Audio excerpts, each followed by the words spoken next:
Derrière les murs de ce gîte communal, Jean-Louis profite du calme de ce début de matinée pour boire son café. Le silence sera de courte durée. Ses petits-enfants sont réveillés. La famille Lehorn se réunit pour le petit déjeuner. C'est un petit déjeuner comme à la maison. Oui, oui, oui. Enfin, disons que le gâteau, c'est quand même pas tous les jours à la maison. Hein. Oui, non, ça c'est pas tous les jours. C'est le 3e Noël où Edith, habitante des Côtes d'Armor, réserve un gîte pour réunir les siens.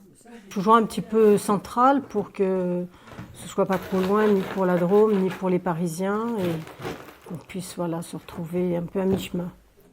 Mais lorsqu'il a fallu préparer le repas de Noël, la famille a dû improviser. C'est un peu folklore, mais il faut s'adapter. C'est pas grand-chose. Enfin, c'est pas... Il faut avoir prévu un peu à l'avance, parce que comme on connaît pas les boutiques, on connaît pas les horaires. Et puis une fois qu'on a prévu un peu à l'avance, on improvise avec ce qu'on trouve. Pour les enfants, c'est beaucoup plus simple. Dortoir avec lits superposés, test des cadeaux de Noël. Ils sont ravis de séjourner dans cette maison. C'est très bien décoré, j'aime bien. En plus, ce canapé, il est hyper chouette. Chaque jour, la famille Lehorn a visité un site de Haute-Corrèze. Ce matin, c'est direction le lac de Neuvic. L'occasion pour les enfants de se dégourdir les jambes et pour les plus grands, d'apprécier les paysages.